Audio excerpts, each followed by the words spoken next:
रघुनाथपुर में आया और रघुनाथपुर में आकर के मैंने देखा कि आरजेडी ने यहां से जो प्रत्याशी दिया है वो अपनी खानदानी आपराधिक पृष्ठभूमि के लिए इस पूरे क्षेत्र नहीं देश और दुनिया में कुख्यात रहा है। नाम भी देखो ना, जैसा नाम वैसा काम। लालू जी ने सिवान में शहाबुद्दीन के बेटे ओसामा को टिकट दिया है। लालू जी, क्या बिहार की जनता को आप डराना चाहते हो?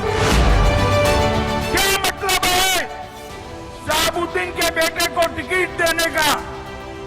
जिस शहाबुद्दीन ने 75 जघन्य हत्याओं में लहूलुहान किया सिवान की भूमि को, वो शहाबुद्दीन को वो टिकट देकर डराना चाहते हैं। पार्टी इसमें विनाश ही विनाश है, इस बात को आप समझ लीजिए।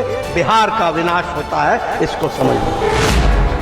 हमारे नेता तो एक भी किसी परिवार को नहीं दिया, किसी अपराधी माफिया को नहीं दिया, किसी बाहुबली और धनबलू को नहीं दिया, किसी चार्ज सीटेड को नहीं दिया। सर, हमारी पार्टी में किसी बाहुबली माफिया चार्ज सीटेड आदमी को जगह नहीं है।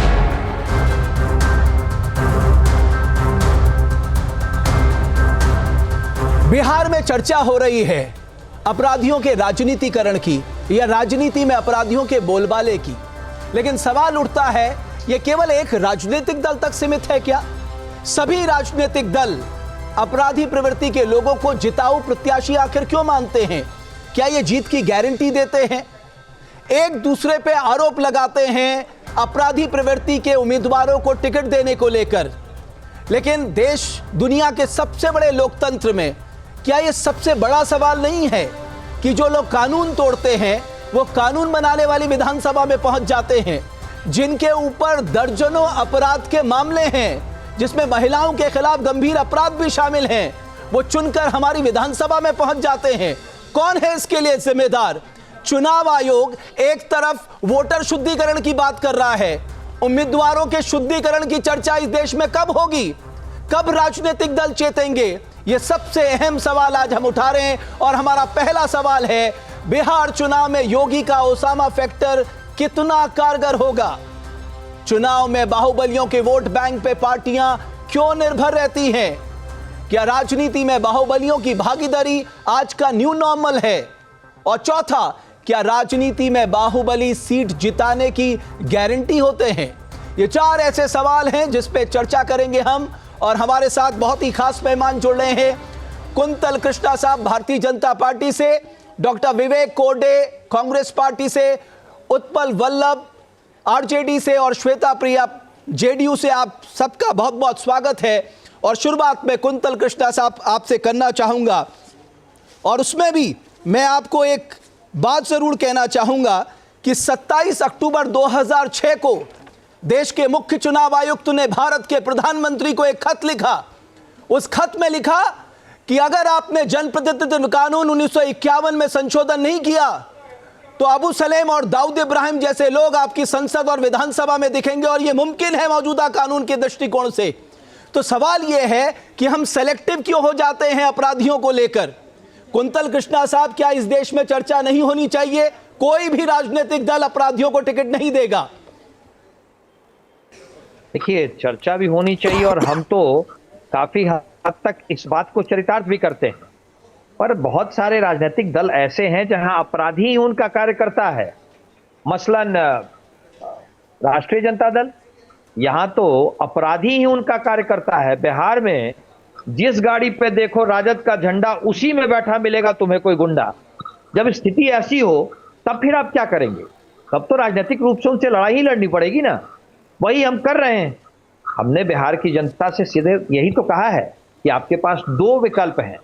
एक विकल्प है विकास की राजनीति का, कानून की राजनीति का, कानून से चलने वाले राज्य की राजनीति का, और दूसरा विकल्प है उस जंगल राज का, जहां अपराधी अपना कानून चलाते हैं और अपराधियों के कानून से राज्य नहीं, चलता है। लेकिन कुंतल यही कृष्णा तो साहब, विकल्प है बिहार में। रघुनाथपुर में अगर जी। आपराधिक पृष्ठभूमि की बात होती है तो वो केवल वहीं क्यों नहीं होती, वहीं क्यों होती है? वो आनंद मोहन के बारे में भी होनी चाहिए साहब, वो केवल शहाबुद्दीन के बारे में क्यों देखिए, होती है? मैं कह रहा हूं सेलेक्टिव अप्रोच क्यों है?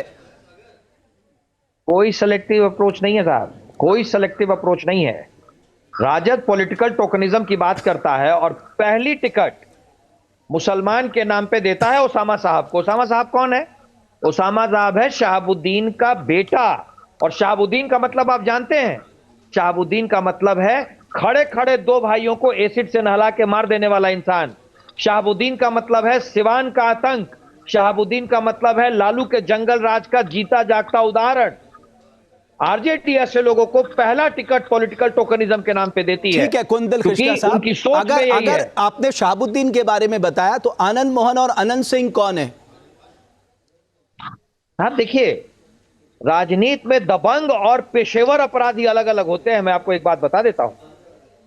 सर दबंग और माफ पेशेवर करिएगा, अपराधी ऐसे अलग-अलग ऐसे होते अपराध है, मेरे पास लिस्ट है पूरी, मैं एडीआर की लिस्ट लेके बैठा हूं, इसलिए फिर सेलेक्टिव मत होइए। मैं कह रहा हूं अपने दिल में हाथ रख के कहिए कि साहब अपराधियों को टिकट नहीं देना चाहिए, वो विधानसभा नहीं पहुंचने चाहिए। इस पे आपको चैलेंज नहीं कर रहा हूं, लेकिन शहाबुद्दीन से आप किसी और को कंपेयर करेंगे तो इस पे मैं आपको चैलेंज करूंगा और रोकूंगा भी। शहाबुद्दीन और लालू का जंगल राज एक ऐसी चीज है जिससे कुछ भी कंपेयर नहीं हो सकता है। जिन लोगों ने जिया है उस राज को, आप एक बात सोचें, आप उस पिता के बारे में सोचें जिसके सामने उसके दो जवान बेटों को एसिड से नहला के मार दिया गया हो। सोच के रूह कांप जाएगी। ये एक सत्य है, ये लालू प्रसाद यादव के जंगल राज का और शहाबुद्दीन का सत्य है। ठीक है, उत्पल इसको कोई बल्लभ डिनाई साहब नहीं कर सकता है। जहां भक्ति है हर शब्द में, कथाओं में छिपे हैं दिव्य रहस्य और ज्योतिष देता है जीवन को दिशा। धर्म से जुड़ी हर बातों को जानने के लिए हमारे चैनल स्तुति को सब्सक्राइब करें। चैनल पर जाने के लिए इस लिंक पर क्लिक करें।